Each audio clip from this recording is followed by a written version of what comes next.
After Wei Zhe's beloved Moonlight got divorced due to infidelity, he didn't hesitate to break up with me and posted on his social media. I really wish I could go back 8 years and change the fate of Sun Yanxia marrying that jerk. Sun Yanxia was the woman he always held dear, his Moonlight. Later, he and I traveled back 8 years together. He changed the fate of his Moonlight, marrying the jerk. I changed the fate of being with him. 1. When I saw Wei Zhe's social media post. I had just finished an 8-hour surgery on a patient. On my way back to the office, I fainted in the hallway due to physical exhaustion. When I came to, I was in a dimly lit private room with colorful lights flashing all around and loud music playing on loop. Someone tapped my shoulder and joked, You really can't hold your liquor." Knocked out after just one drink, as my vision gradually focused, I could see the person in front of me. It was Sun Yanxia. Wearing a wine-red short dress and her hair slightly curled, I stared at her bright and beautiful face for a few seconds before stumbling into the restroom. Looking into the mirror, I splashed cold water on my forehead repeatedly, forced to believe that the scar was gone. I had traveled back to my freshman year, 8 years ago. Today was my roommate Sun Yanxia's birthday, and I had passed out on the couch for a long time after mistakenly drinking a very strong alcoholic beverage. With my head still spinning, I had just left the restroom when I bumped into someone. Before I could apologize, a familiar deep voice sounded in my ear. "Sorry, are you okay?" My fingers tightened around my phone unconsciously as I looked up at the man in front of me, tall and with sharp, deep-set eyes. Wearing a simple black loose t-shirt, it was Wei Zhe. Our gazes locked for a few seconds, ignoring his ambiguous expression. I calmly said it was fine and walked past him, back in the private room. I had just opened a bottle of water to drink when Wei Zhe came in. Sun Yanxia, with a smile, introduced him to us while wrapping her arm around his. "This is my brother, Wei Zhe. He studies at the neighboring university." A university. The flickering lights continued to sway as he stood with one hand in his pocket, looking down at us and nodding slightly. If it weren't for our accidental collision in the hallway, this would have been our first meeting in our past life. Wei Zhe. Sun Yanxia's half-brother from different parents, the man I loved and was with for 6 years. I discovered he didn't love me on the day Sun Yanxia got married, when he drunkenly held me and tenderly called out, "Xia xia, xia xia." At that moment, I felt completely numb from head to toe, and it took a long time for me to realize that xia xia was Sun Yanxia. He was in love with Sun Yanxia. Sadly, that was when I loved him the most, so I sat through the night.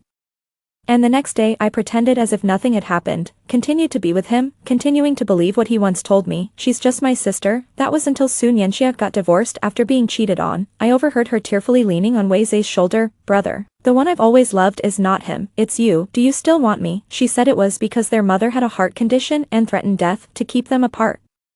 Which is why she pretended to fall in love with someone else, and that's why she pushed him towards me. I didn't know whether to believe her words, but Wei Zhe did. So that night, Wei Zhe found me, and after a long, silent stare, he hoarsely said, "Let's break up," looking into his handsome face. I didn't even get a chance to ask the obvious why before being called in for an emergency surgery. Forcing down all emotions with rationality and calm, I stayed in the operating room for 8 hours.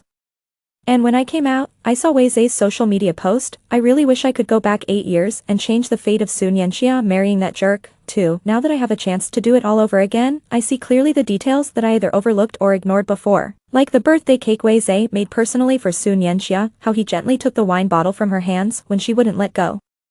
Or how he didn't hesitate to carry a drunken Sun Yanxia on his back after the party ended. The other 2 roommates watched with emotion and remarked, "She's so lucky to have a brother that treats her so well." Back then, I naively thought he was just her brother. So, when Sun Yanxia later developed feelings for someone else and continuously tried to set me up with Wei Zhe, I genuinely fell for him, who was not only handsome and charming but also gentle and considerate.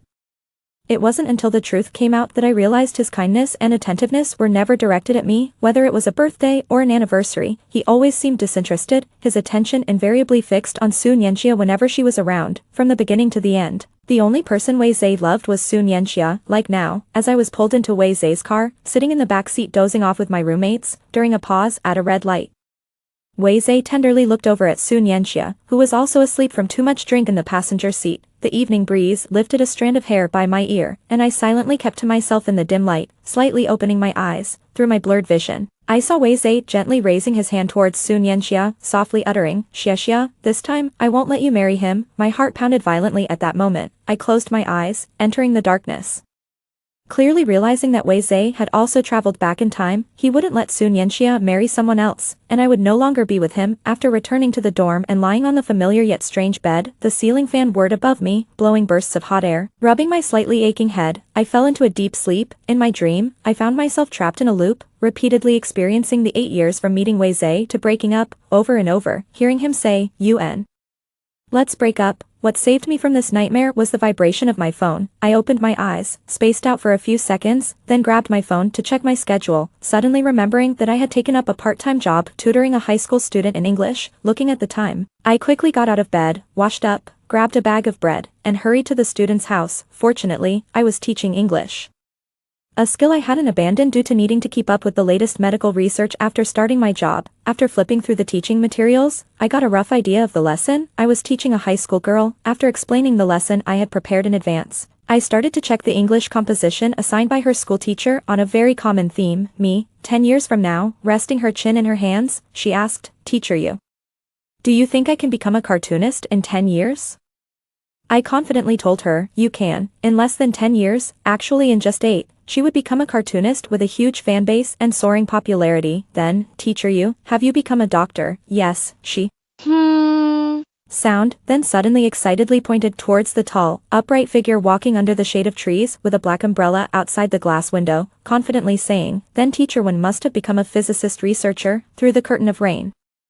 I looked up and our eyes met. My heart suddenly tightened, and memories quietly surfaced. He wouldn't have 10 years. In just 2 years, he would die in a car accident. 3. His name was Wen Zhao, a favorite disciple of the devilish professor in the physics department at the neighboring university, and also the center of conversation among countless female students, repeatedly featured on the confession walls of various universities as a person perfect in both looks and ability. His only flaw, perhaps, was his humble background. My interactions with him were few, only having met him several times in our university library, but the most memorable was during my junior year, the day I went to the hospital to visit the sick Wei Zhe. On my way back to campus, while crossing the street at a pedestrian crossing with others, a speeding car ran the red light, heading straight for us. Amidst the screams and chaos, a black Mercedes with astonishing speed suddenly intervened, blocking the car.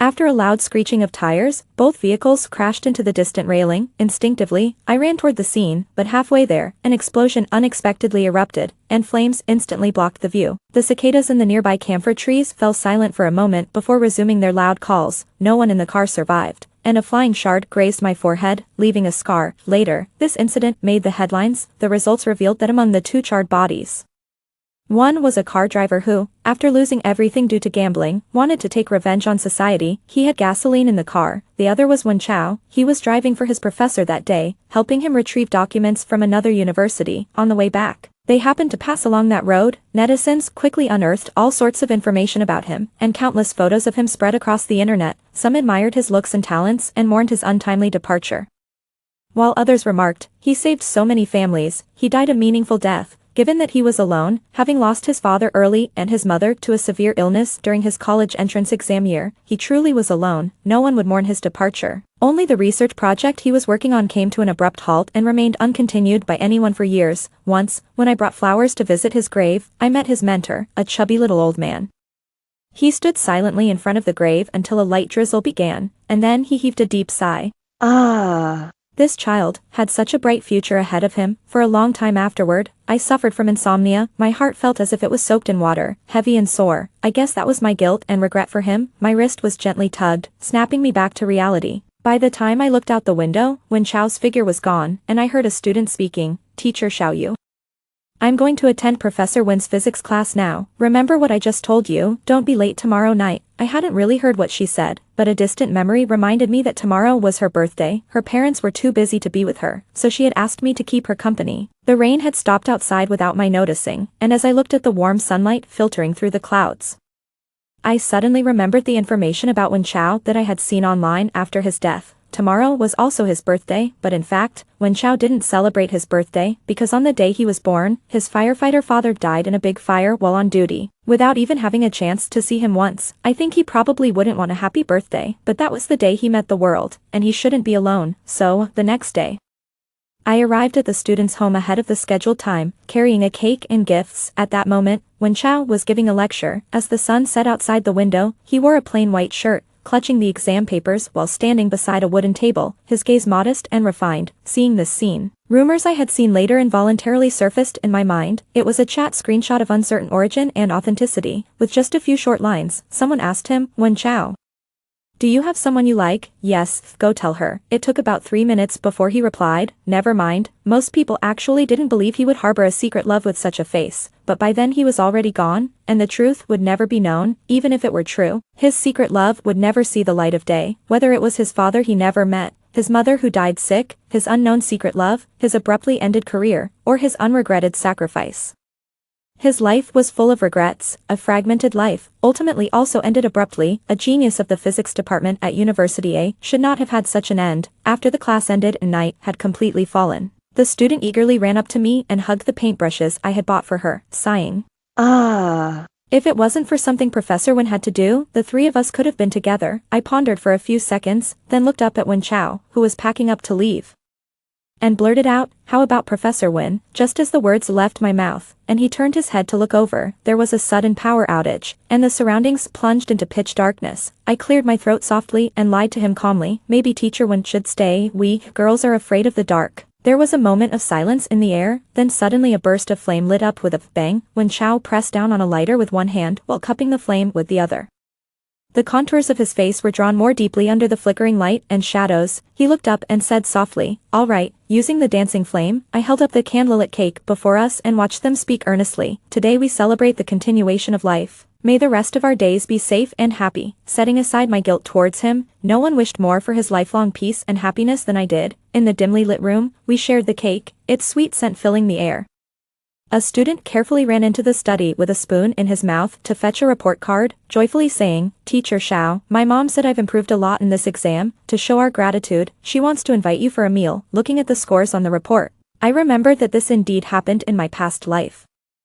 But at that time I had been called away by Sun Yanxia to help move props for a photo shoot, so I had politely declined the dinner invitation. My thoughts returned, and I suddenly looked towards Wen Chao, sitting in the dim light, realizing that on the day of that meal in my previous life, I was supposed to have met him. But I ultimately failed to make it to the appointment. On my way there, I stopped to save a child nearly hit by a car, injuring my calf and ending up in the hospital.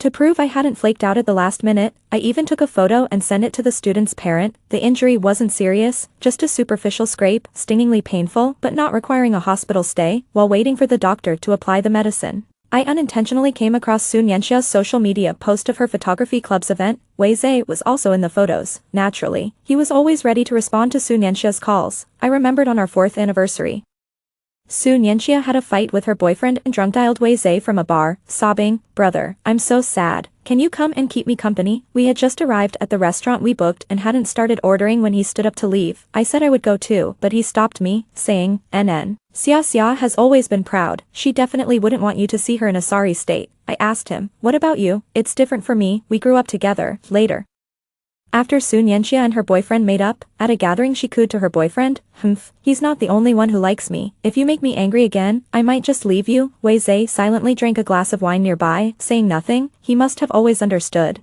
Sun Yanxia knew about his feelings but pretended not to, continuing to enjoy his affections without any burden while also being with the one she loved. As for me, Wei Zhe could shut me up with a simple, "She is my sister and your friend." Fortunately, having another chance, I won't let myself be used by them again. After my wound was bandaged, I limped out of the hospital. Suddenly, it started raining halfway, and my wound couldn't get wet. Enduring the sharp pain, I quickly sought shelter in a building to call a cab. Unfortunately, as if to add insult to injury, my phone died. The late summer breeze carried a hint of coolness. Just as I resigned myself to wait for the rain to stop, Wen Chao appeared. He came through the rain holding an umbrella, took off his jacket to tie around my injured calf, handed me the umbrella, and then picked me up, saying, "The road here is narrow, not good for hailing a cab. Let's find another spot." I leaned against him in astonishment, nestled in his embrace, amidst a faint scent of bitter grapefruit and the steady heartbeat resonating from his chest. My gaze swept past the prominent Adam's apple and settled on his profile. After getting into the car, I asked him why he came. He explained quite naturally that a student's mother was worried about me, but since she had a meeting, she asked him to check on me. Unfortunately, my phone was off, and he had spent quite a while trying to find me. Perhaps due to the rain, the air inside the car felt damp and stuffy. I cracked the window slightly, unable to imagine how many places he had searched. Later, As my tired nerves relaxed, sleepiness overtook me. When I woke up, the rain had stopped, and we were just arriving at the school gate, when Zhao carefully helped me out of the car and then carried me to the dormitory building. Before parting, I thanked him, lowering his eyes and smiling gently. He said, "It's nothing, teacher you." After struggling back to my dorm, I realized that his jacket was still tied around my injured calf.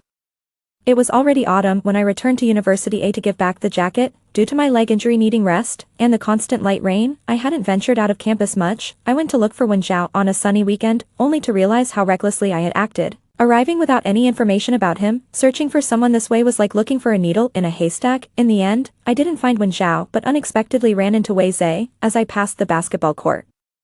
Amidst the chaotic noises, someone shouted, "Call an ambulance, he's fainted." Years of medical experience instinctively drove me to run over, part the crowd, and immediately kneel to check and perform CPR on the unconscious boy on the ground. About 15 minutes later, the boy gradually regained consciousness, and the clinic's doctor arrived. As I slowly stood up to leave, I accidentally caught sight of Wei Zhe, who had been watching me for who knows how long. Standing in his red and black jersey among the crowd, detaching my gaze peacefully, I picked up the jacket and turned to leave. Perhaps because of the increased attention, a boy's voice followed from behind. "Wei Zhe, do you know her?" "No," he replied, holding the jacket. I found the nearest dessert shop to sit and recuperate. The wind chimes on the glass door occasionally jingled, and somewhat bored, I played Go on my phone. After the chime sounded again, a figure suddenly appeared before me.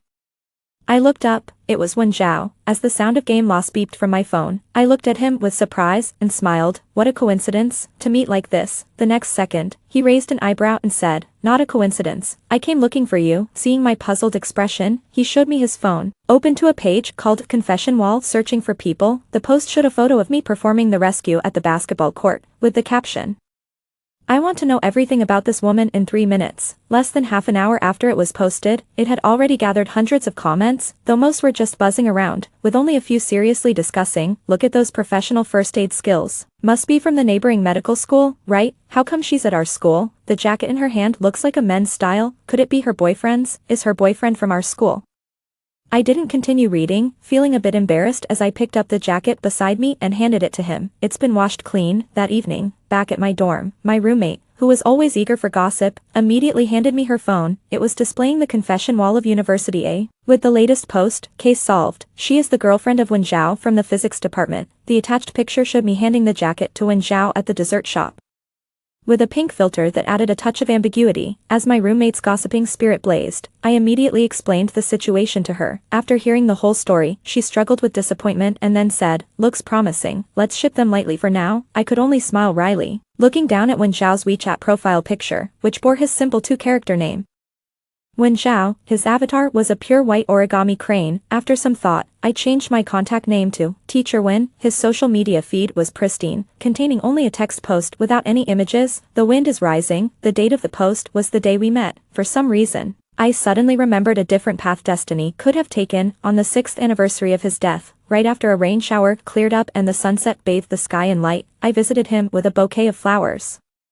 Standing there, my shadow cast upon his tombstone, I quietly gazed at his dignified and refined image in the faded photograph. Suddenly, a gust of wind picked up, the strands of my hair fluttered beside my shoulders, and the rustling leaves seemed to signal the beginning of a new chapter in fate's trajectory. Later, time reversed, and we returned to the past. We met again. Fortunately, this was before I got to know Wei Zhe, rather than choosing to waste time on revenge. I preferred to remain strangers with him, unrelated in any way, just like he said on the basketball court that day. "I don't know you." Freshman year abruptly stopped amidst chaos and haste. If I remember correctly, among the new students arriving at University A was the person Sun Yanxia liked. He was a direct junior under Wei Zhe, and they met at a gathering organized by Wei Zhe in a previous life. Then Sun Yanxia would fall for him and try to pair me with Wei Zhe, eventually. Through her repeatedly engineered coincidences, Wei Zhe would propose that we be together. Now, he too had returned to the time before Sun Yanxia and that guy met, probably to prevent their meeting and end up with Sun Yanxia himself. That's what I thought the ending would be. But fate always unfolds dramatically. On the last day of a specialized class before the holiday, I sat behind Sun Yanxia in the exam hall. Just as I finished and was about to submit my paper, I saw her, who had been sleeping on her desk, suddenly wake up and stand startled. She glanced at her paper, looked around, and then grabbed a confused classmate next to her, excitedly shouting, "What year is it? Tell me, what year is this?" I silently watched her back, stood up, handed in my paper, and left. Outside the exam hall, Wei Zhe was waiting for her. As I passed by, he suddenly called out to me. When I stopped and looked back puzzled, he asked, "Are you guys together?" I didn't understand the implication of his question, so I just responded, "What's it to you?" After that, due to the holiday, I didn't see him for a long time. I originally thought that starting over, both of us would rush towards each other and ultimately find happiness. It turned out not to be the case. Sun Yanxia once again did not choose Wei Zhe, even with a second chance. She still liked Wei Zhe's junior. The words she said to Wei Zhe after she was cheated on and divorced were just a deception. Surprisingly, this time she did not try to match me with Wei Zhe. Instead, she tried to set him up with Jiang Lai, the woman who would cause her husband to cheat in the future. I didn't know what happened over that ending holiday, but when we met again, Sun Yanxia had become good friends with Jiang Lai. The night air was cool as I walked back to my dormitory with books in arms. Seeing Wei Zhe and Sun Yanxia talking under the building from afar, I didn't stop my steps and passed right by them. Their conversation following behind me. Sun Yanxia, "I'll say it again, she's not a good person, you're so naive, staying close to her, you'll be deceived sooner or later." The next second, Sun Yanxia's coquettish voice rang out, "Brother, trust me, you don't understand her, she's really nice. Just give it a try with her, please." 2 months later, Sun Yanxia officially announced her relationship. That day was a weekend, and I encountered a thoroughly drunk Wei Zhe at a party.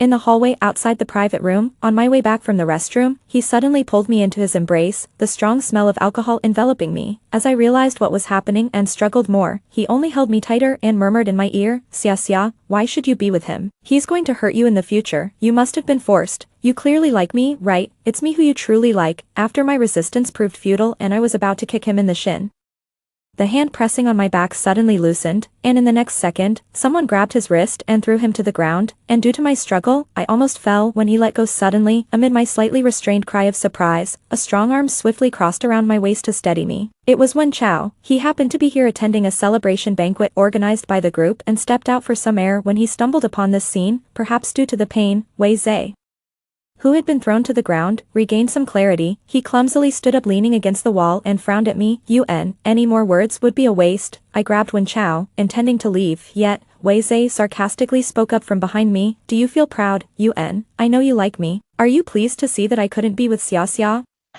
What does it matter if you're with him? He's just a doomed soul, bound to die." I knew he might be mixing up people and events from 2 different lives and was emotionally unstable, starting to lash out irrationally. I didn't care what he said about me, but he shouldn't have spoken about Wen Chao like that. I stopped in my tracks, turned around, and walked up to Wei Zhe, who still looked at us with disdain, and told him word for word, "Shut up, Wei Zhe, he's not going to die, because I came to change his fate." Although I couldn't travel back to before his father's sacrifice to save him, nor could I go back to before his mother died from illness to save her, but I have traveled to now, and I can save him. As I walked out of the hotel, it was only when the honking of passing cars sounded that I realized I was still holding Wen Chao's hand. The slightly warm and somewhat moist palm of my hand made me pause for a second before I immediately let go and hid my hands behind my back, clenching them tightly.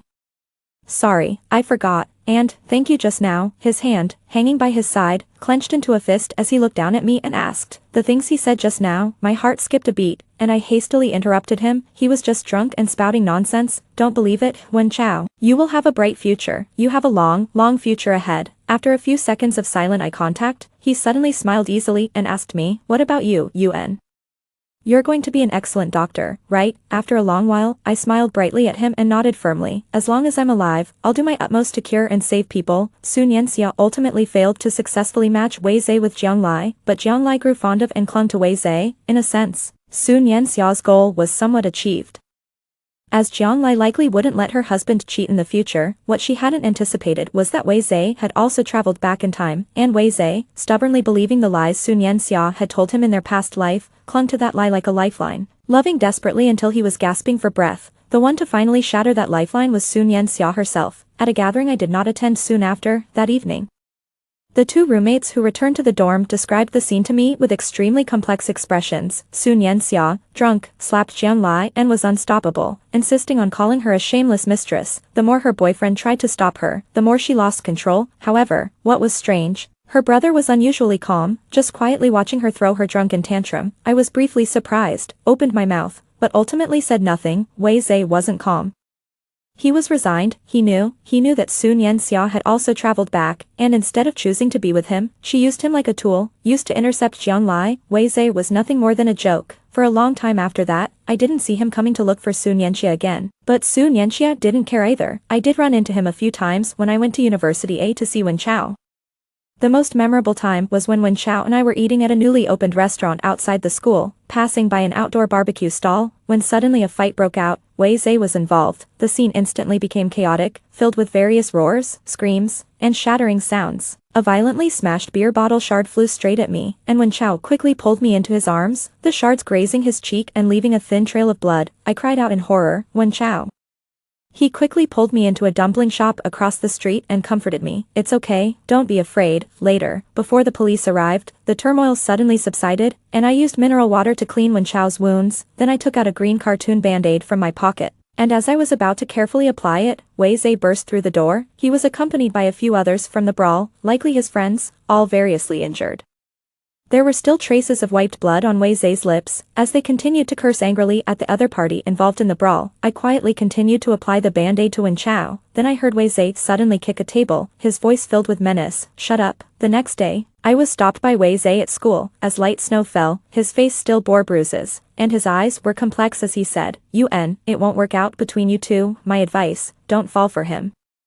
My expression gradually cooled, and I turned to leave him with, "I'm not a psychiatrist. Don't come to me." Behind me, his somewhat frivolous voice lingered. "Yun, the person you should have liked is me. In my life, everything has been peaceful except for encountering Wei Zhe and Sun Yanxia, wasting 6 years of my emotions. And Wen Chao, I owe him a life." Initially, when I first came back, I thought I was here to change my fate with Wei Zhe, but it turned out not to be the case. One afternoon, near the end of my sophomore year, I was suddenly awakened from a nap by a nightmare. In the dream, I was back at that intersection, crossing the street with other pedestrians when a speeding car rushed towards us, and in the panicked crowd, I watched helplessly as a black Mercedes blocked the car and then exploded. The old ceiling fan above my head stirred my hair wildly as I stared blankly at the ceiling. I always knew it was an unsolvable problem. Beyond the driver's motive for hitting people out of vengeance, I knew nothing about him. I could save Wen Chao, I could avoid that intersection, but what about the old people, children, pregnant women, and students who might be there? Once when I was deep in thought and hopeless, I took a 1 in a million chance and went to the police, only to be told, "Student, have you been watching too many sci-fi movies? We handle cases based on science, not mysticism." In early June, as the college entrance exam approached, Wen Chao and I finished our tutoring jobs. By then, I had known him for nearly 2 years, and I hadn't seen or heard him mention any special girls, so I could almost conclude that the screenshot of his secret crush was fake. I had imagined the type of girl he might like, maybe beautiful, maybe smart, maybe as outstanding as he was, but whatever the type, she would definitely be great. That evening, after another dinner with the students' parents to express their gratitude, it was already dark, and Wen Chao and I walked down an alley bathed in moonlight. Maybe it was knowing that the end of the road meant parting, or maybe the night always brings out melancholy and nostalgia. But passing under a dim street lamp, I casually started a conversation. "Wen Chao, do you have someone you like?" After a long silence, he responded indirectly, "What's up? If you ever find someone you like, make sure to tell her. Don't secretly pine for her without letting her know. Speak out, there will always be a chance." As his words fell, we paused at the intersection. Suddenly, he turned to me with utmost seriousness and said, "Yun, thank you." I thought he was just thanking me for the reminder, so I didn't dwell on it. Life went on as usual for me after that, until the day before Wen Chao's past life sacrifice. His mentor had asked him to drive and pick up a document the next day.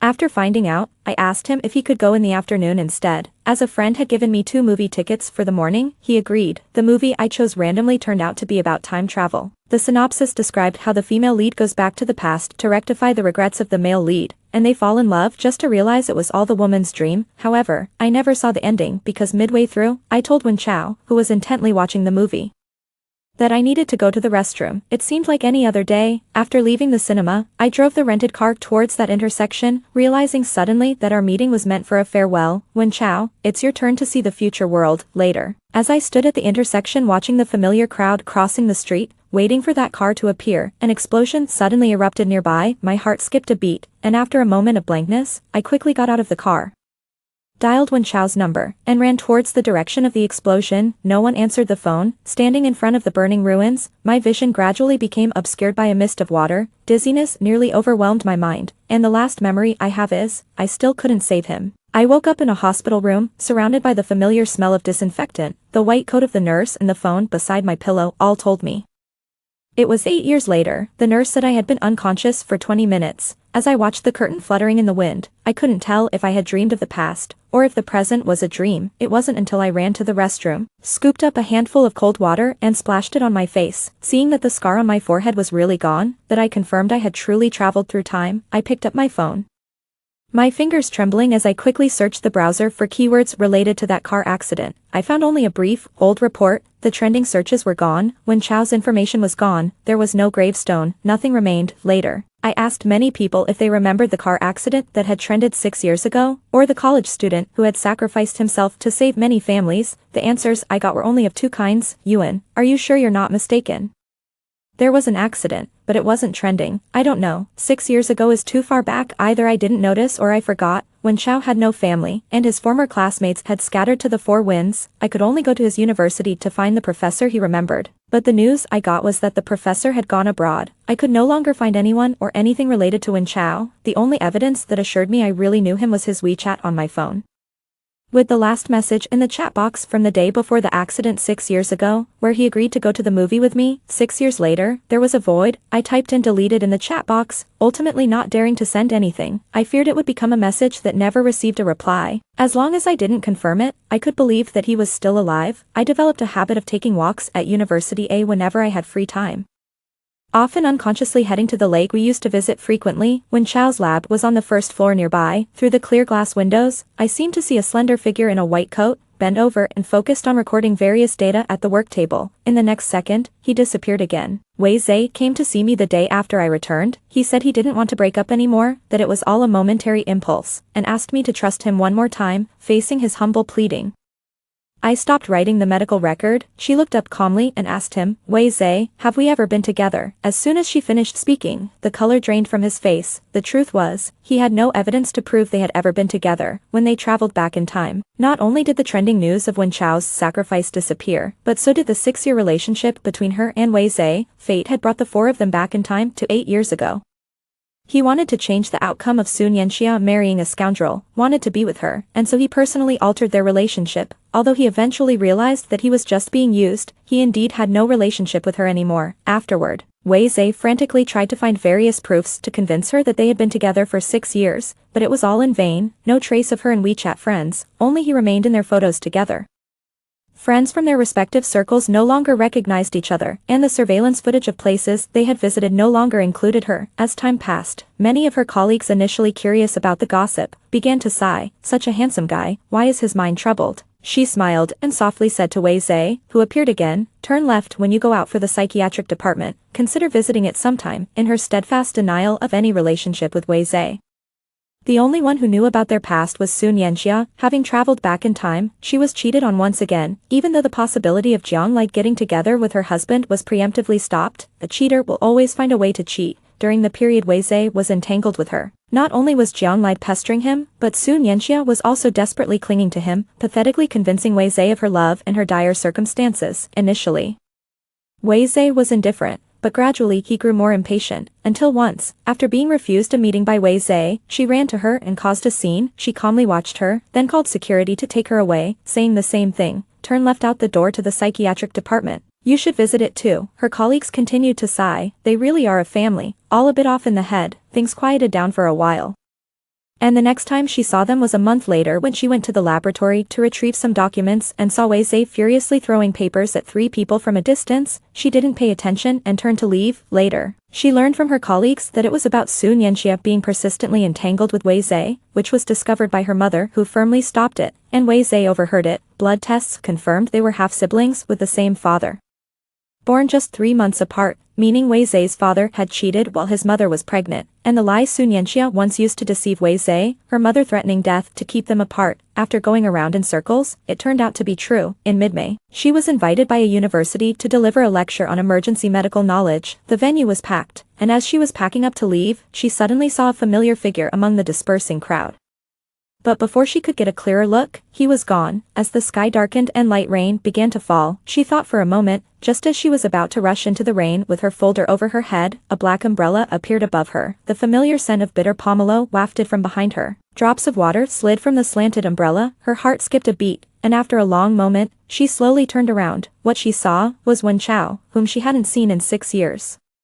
He looked the same as before, with sharp, handsome features and a distinct jawline. The car accident and explosion years ago had led to Wen Chao being taken abroad by his professor for treatment, where he was in a coma for about 2 years. After waking up, he stayed abroad for treatment and study until he returned home and became a professor in the physics department at this university. He briefly summarized his 6 years of experience in just a few words. She blinked and the multitude of words she wanted to say ultimately condensed into 2. That's great. He was still alive, and that was truly great. The former Mr. Wen, now Professor Wen, remained as popular as ever among the female students. It is said that during his lectures, the room was so packed that people had to stand, curious. I once intended to drop by during my free time to see for myself.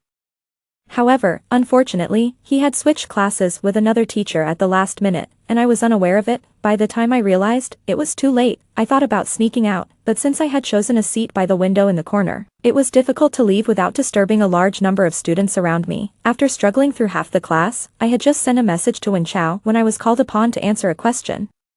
Staring at the geological question on the blackboard, which I couldn't understand at all, I took a deep breath and was just about to apologize and admit I had entered the wrong class when suddenly I heard a low voice from behind me. "Mesoarchean." I repeated it instinctively, answered correctly, and sat back down. There was no reply from Wen Chao on my phone. Thinking about the classmate who had just helped me, I discreetly turned to thank him, only to meet the familiar handsome face.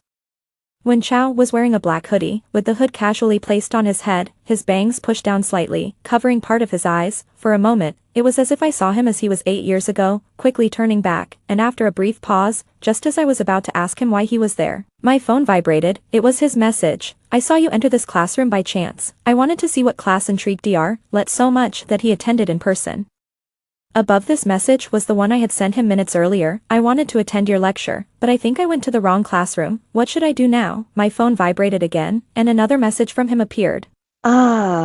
It turns out it was my lecture. Me. Over 6 years, Wen Chao seemed to have changed somewhat, still distant and cool, but back then, he was more restrained. From that moment on, my relationship with Wen Chao returned to how it was 6 years ago. Yet there was something different from before. At first, I couldn't tell what it was, until once, when I went to the school to find him, I accidentally overheard a conversation. It was probably one of his colleagues, troubled by romantic issues, who sighed and asked him, "Professor Wen, how can I make her know that I like her?"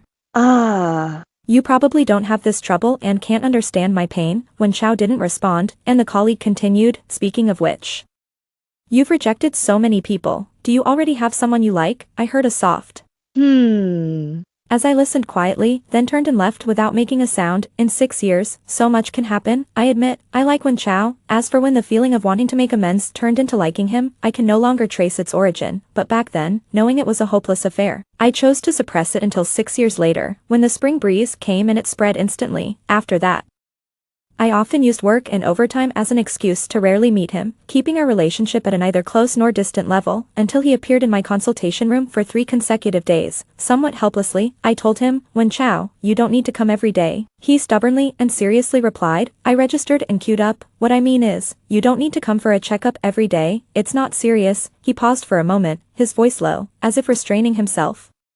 "Actually, I'm not here for a checkup." His words were cut off when suddenly a man with a knife burst into the consultation room. With a fierce look, he accused, "It was you who caused my wife's death." Later, amidst the chaos, the man was subdued. Wen Chao was injured by a knife while protecting me, requiring 10 stitches on his shoulder. Standing in front of his hospital bed, looking at his somewhat pale face, my voice turned hoarse and unnatural as I fought back tears. "I'm sorry." Whether in the past or now, he always ended up hurt because of me. After half a month in the hospital, as I drove him home, I delicately suggested, "How about I hire a male nurse for you? We wouldn't want any misunderstandings." Typing on his phone, his fingers halted at my words. He turned and asked, "Misunderstand what?" Silence fell in the car, broken only by the breeze that fluttered his hair and rippled across the calm lake of my emotions, gripping the steering wheel tightly. I kept my eyes on the road and said no more. Ultimately, he refused to have a stranger take care of him, so I took on the responsibility that I felt was mine to bear. But in reality, he didn't need much looking after. Each morning before work, I would prepare lunch in advance, have breakfast with him, and then head to work, returning in the evening to share dinner. Over time, a strange feeling began to grow within me. One night, delayed by a colleague's birthday party I couldn't refuse, I called him to say I'd be late. my car broke down unexpectedly, and a male colleague gave me a ride back. As I opened the door, a sour smell hit me. Seeing Wen Chao poking at his food at the dining table, I asked, "What are you eating?" He looked up calmly. "Can't you smell it? I'm eating vinegar." I walked over to see that he had ordered dumplings. The small dish in front of him filled to the brim with vinegar. I made him a bowl of noodles, opened a window to air out the room, and reminded him, "Don't eat like that again, the smell of vinegar is too strong." He quietly ate his noodles, not saying a word. The next day, a colleague who had once inquired if he had someone special in his heart came to visit him. The deliberately forgotten fact resurfaced: Wen Chao had someone he liked.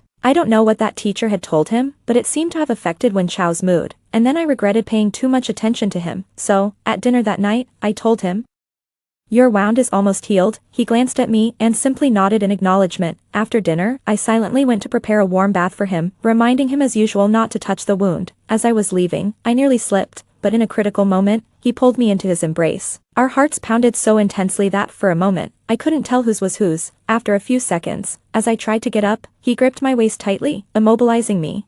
He pulled me into his embrace. Our hearts pounded so intensely that, for a moment, I couldn't tell whose was whose. After a few seconds, as I tried to get up, he gripped my waist tightly, immobilizing me, in the steam-filled bathroom.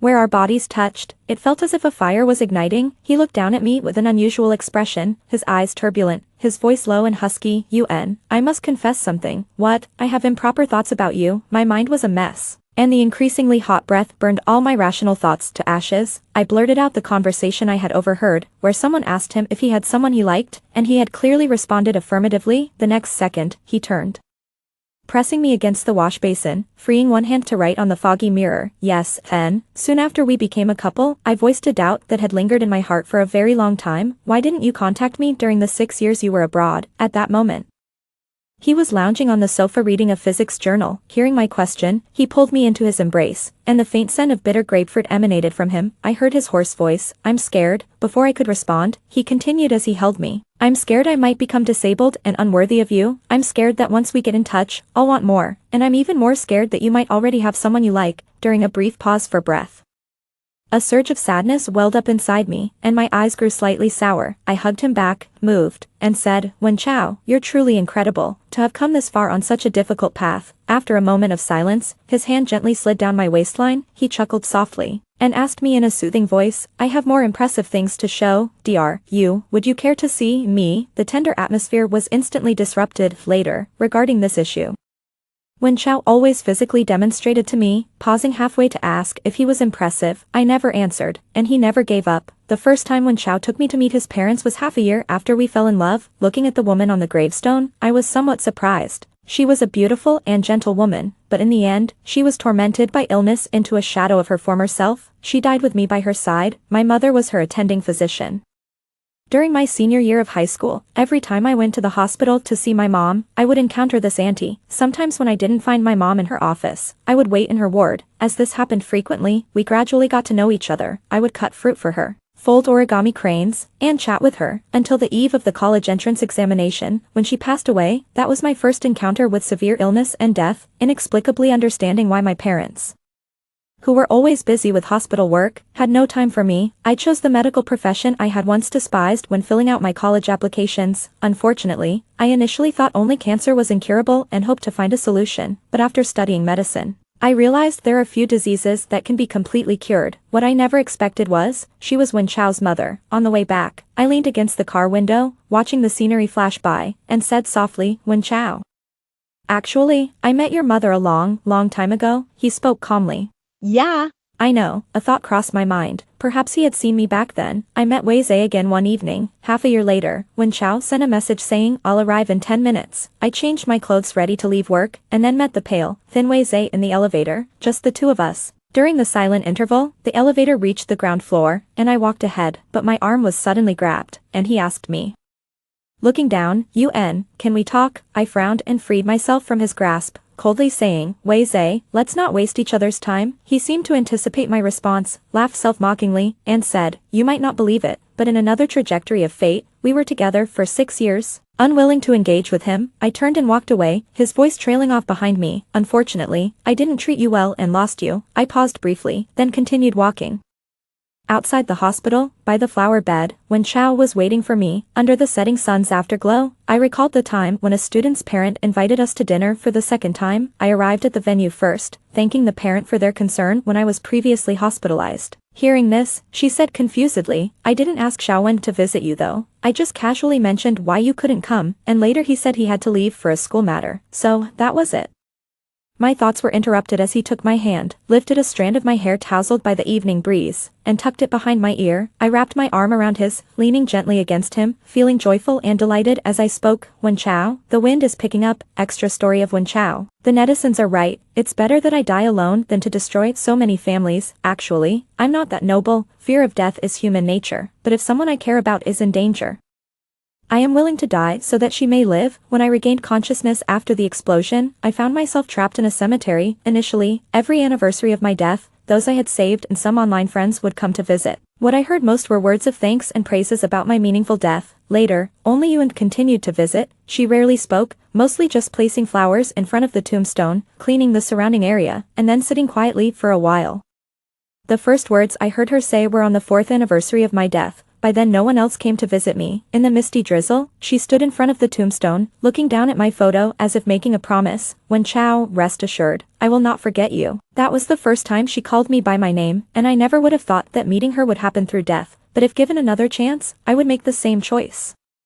So when I unexpectedly returned to 8 years ago, in the 6th year after my death, I still chose that same ending. I knew she had also traveled back in time, knew her approach was filled with reparations and guilt, but that was enough, after all. It's better than never having met her in my previous life, right? The years I spent alone were so long they were frightening, but the first 2 years I knew her made me feel the brevity of time for the first time. If I'm not destined to be her lover, being someone she will never forget for a lifetime isn't bad either. I actually don't remember what that criminal looked like, nor do I know his license plate number, but I remember before that intersection, he threw a few beer cans out of the car window, drinking while driving. This was the only piece of information I had to stop him before Yuan could, so, when I saw him toss a beer can out from the car again, I chased him and honked the horn, unexpectedly, as if provoked. He immediately sped towards a nearby plaza. As I sped up to block his path, I inappropriately remembered that unfinished movie. Perhaps, I'll never know the ending now. That year, in late spring, I took leave from school to visit my mother in the hospital. The ward was very quiet, and my mother was still sleeping. As I walked to the other side to sit down and read, I saw a plate of neatly cut fruit and a pure white origami crane next to it on the bedside table. In a moment of surprise, my mother woke up, she smiled gently and said to me, "N made this for me."